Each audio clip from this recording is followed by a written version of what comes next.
There's really almost no structured education going on at this time.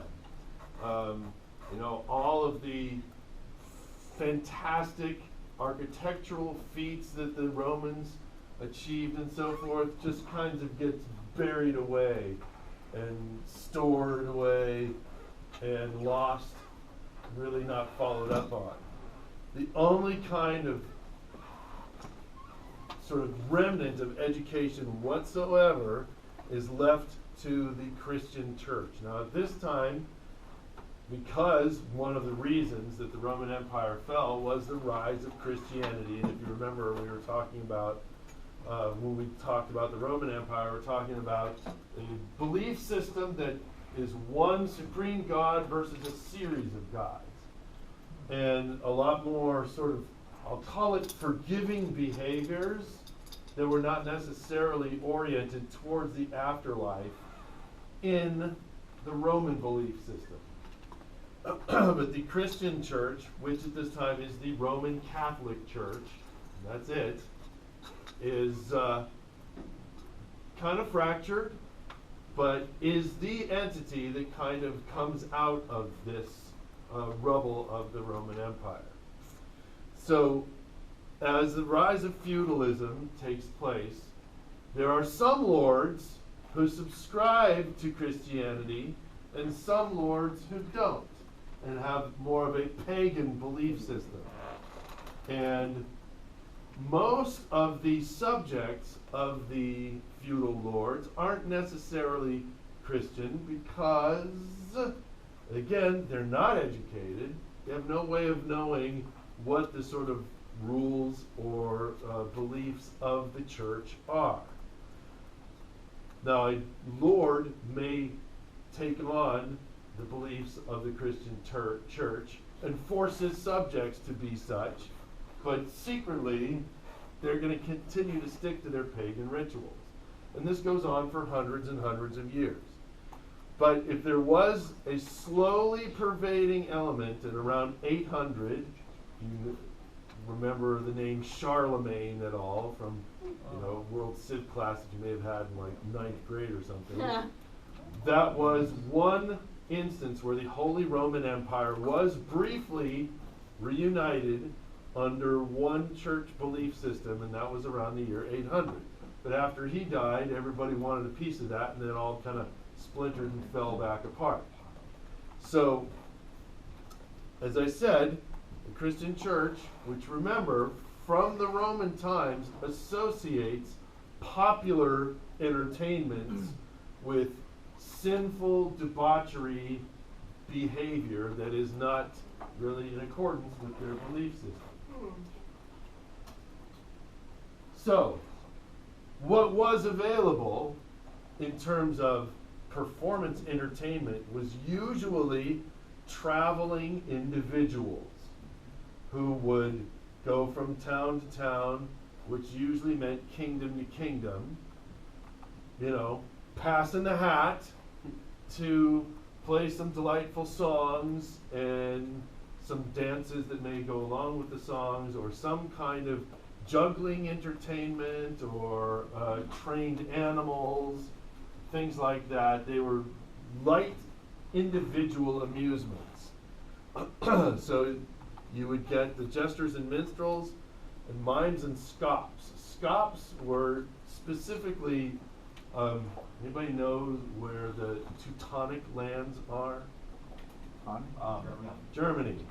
So scops are located, that's an ancient term for Germany, in the Teutonic areas, and they basically provide long monologues, usually accompanied to music, that celebrate a heroic story of somebody in battle. Okay? And they were actually quite popular in Germany. Again, the farther we get away from Rome as the central area, the more freedoms there are, which is probably one of the reasons why England kind of emerges later on in the Middle Ages as one of the strongholds of the literary to drama movement. Where did the inspirations for those stories come from? Because it seems battles. Like actual battles. It's battle stories, yes. Yeah.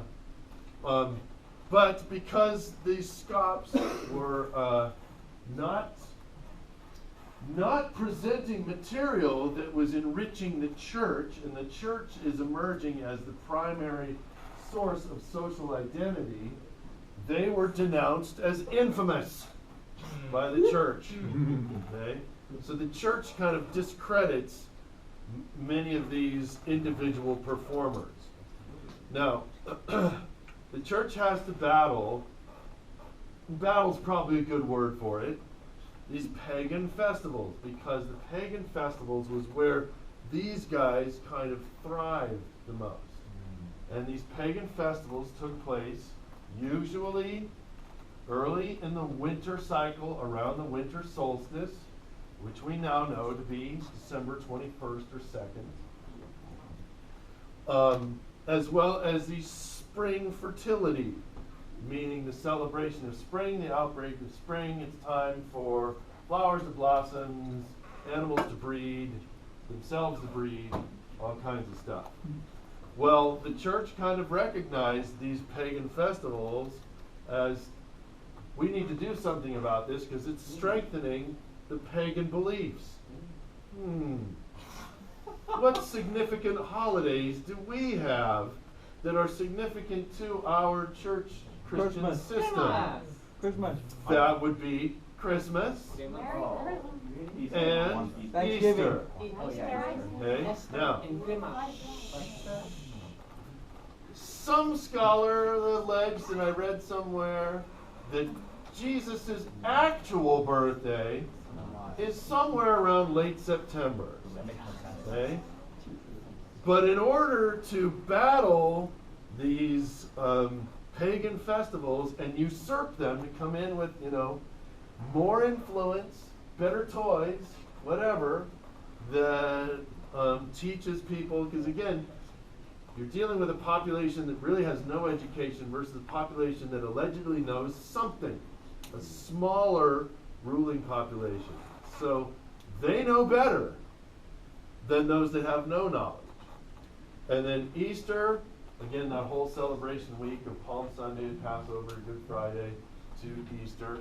And again, for those of you who aren't Christians, you at least are aware that this culture kind of orients its calendar around these events.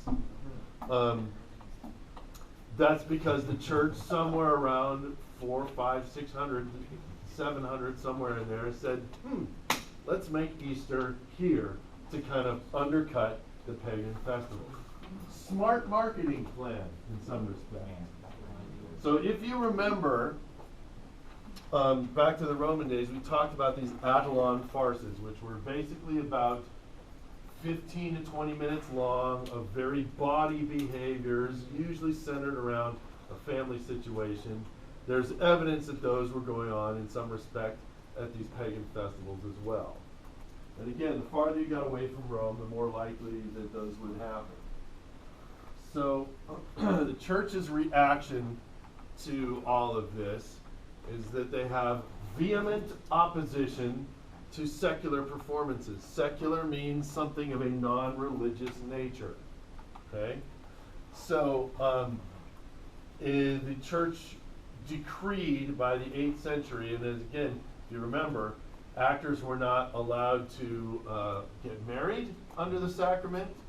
They were not allowed to receive the sacrament. If you married somebody who was an actor, you were not allowed to receive the sacrament. That is, the sacrament being a blessing of acceptance by the church.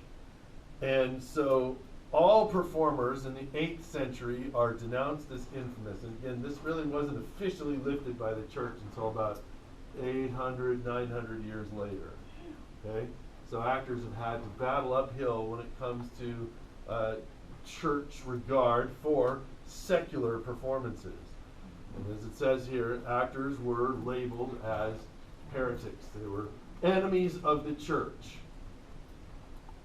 Well, quite politically, this is an interesting time because, as you're saying, the church is like the one unifying body that, basically It gives the identity to, yes. And of course, their unification is a unified message, and they do that through not exactly performances, but people spreading their word. So actors performing, spreading a different word, or a word that's not theirs, just goes directly against their entire purpose and structure. Well, as you'll see, as it grows, as the time passes, the church realizes that, hey, we could use these performances to teach people stuff. Well, it took us a few hundred years to figure that one out.